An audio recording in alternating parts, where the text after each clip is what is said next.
भारत वही चंद्रगुप्त मौर्य वाला भारत है।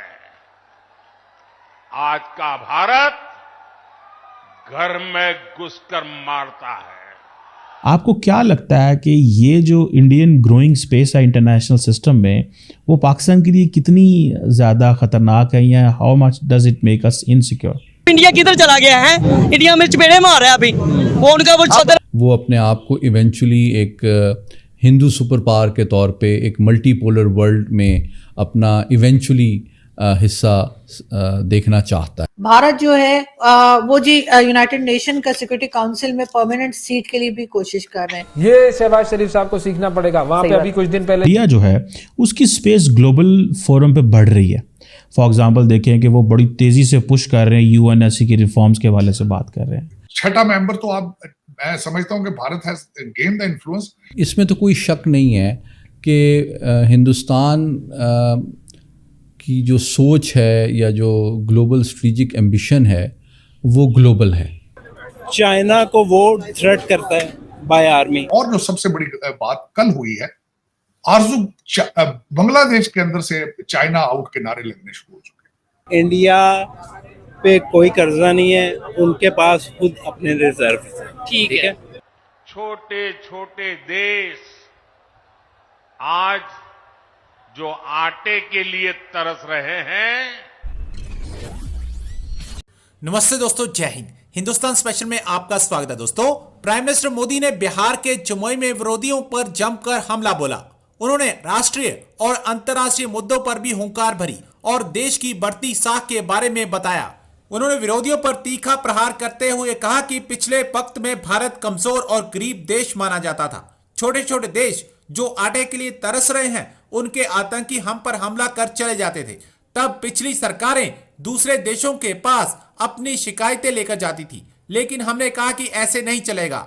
ये भारत महान पाटलिपुत्र वाला भारत है। आज का भारत घर में घुसकर मारता है। आज का भारत दुनिया को दिशा दिखा रहा है।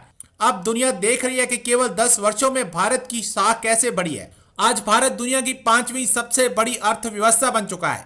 आज चंद्रमा के कोने पर जहां कोई नहीं पहुंचा था, वहां हमारा चंद्रयान और तिरंगा पहुंचा है।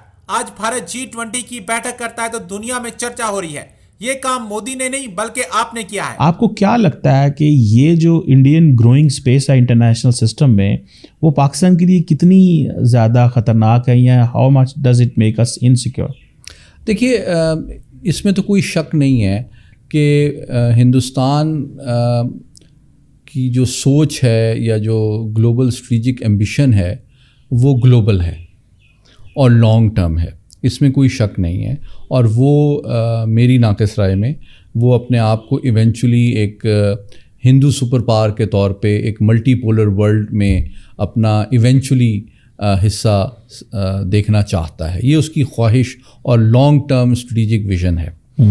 अलबत्ता ये विज़न किस अंदाज में परसू किया जा रहा है, ये वो मैं समझता हूँ बहुत अहम पहलू है, जिसमें जो स्टेटस को वर्ल्ड पावर्स हैं या इमर्जिंग या रिसर्जेंट पावर्स हैं या जो ख़ित्ते के दीगर ममालिक हैं या इवन P5 भी जो है उसको निगलेक्ट या इग्नोर नहीं कर सकती है।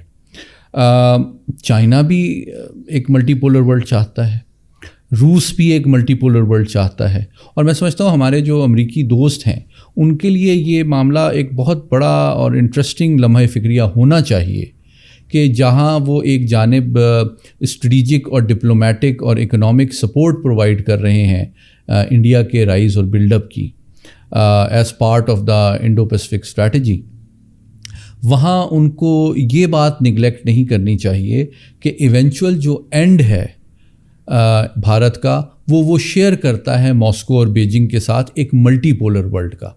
तो अगर तो अमेरिका का बुनियादी at the systemic level objective status को एक्सटेंड या सिक्योर करना है और एक मल्टीपोलर वर्ल्ड ऑर्डर के इमर्जेंस को डिले या डिसरप्ट करना है, तो मैं समझता हूँ इसमें सबसे बड़ा ट्रोजन हॉर्स तो उनके अलायंस सिस्टम में भारत बनता है, जो कि उनके वसाइल, उनकी सिफारतकारी, उनकी डिफेंस टेक्नोलॉजी के ज़रिए से चीन को कंटेन करने के नैरेटिव के गार्ब में इवेंचुअली ख़ुद एक मल्टीपोलर वर्ल्ड को शेप करके उससे अपने सॉवरेंटी और स्ट्रेटेजिक ऑटोनॉमी को प्रिजर्व भी करना चाहता है। और उसका सबसे बड़ा सबूत ये है कि एक जानिब वो अपने आप को इंडो पैसिफिक स्ट्रैटेजी का सेंटर ऑफ ग्रेविटी गर्दानता है, लेकिन दूसरी जानिब उसका जो बायलैटरल ट्रेड जितना अमेरिका के साथ है तकरीबन उतना ही चीन के साथ है।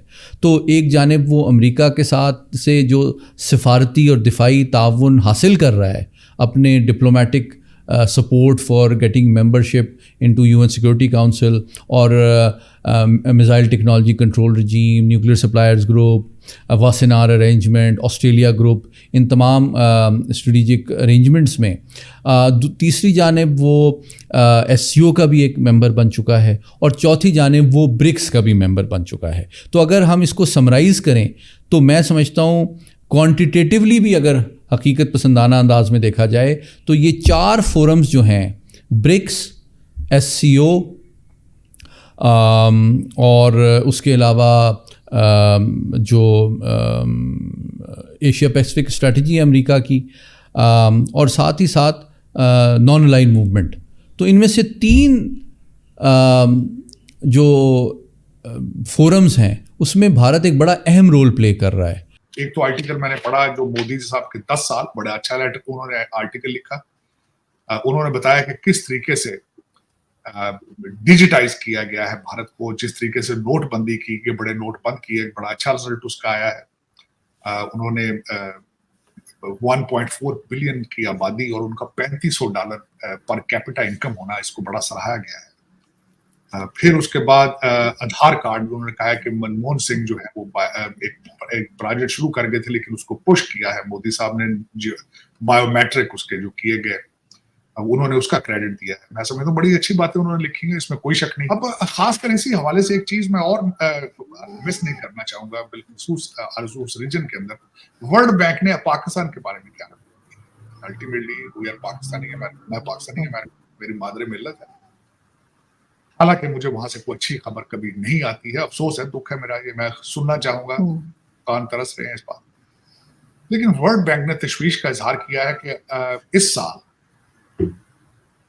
ये जो IMF आपका बजट बनाएगा, आप लोन लेंगे, इससे मजीद 1 करोड़ पाकिस्तानी गुर्बत की शरह से नीचे चले। मुझे हालांकि इस पर एतराज है, मुझे तो लगता है इससे ज्यादा जाएंगे। आप पहले भी इनके नंबर को पूरे ठीक नहीं होते। जो इस वक्त महंगाई के हालात हैं पाकिस्तान के अंदर, मगर सर इनके पास दूसरा रास्ता भी तो नहीं है, ये IMF के पास ना जाए तो करें क्या ये? नहीं, मुझे ये बताएं, IMF के पैसे पाकिस्तान आरजू आपके क्या ख्याल में पहुंचते हैं? आपको कोई फायदा है अगर IMF के पैसे ना लिए जाएं? आपको कोई फायदा होगा? IMF के पैसे तो सिर्फ दुबई और लंदन की प्रॉपर्टीज के लिए लिए जाते हैं, इनके बच्चों के खर्चे। पहले आपको क्या फायदा हुआ आज तक IMF के पैसों का?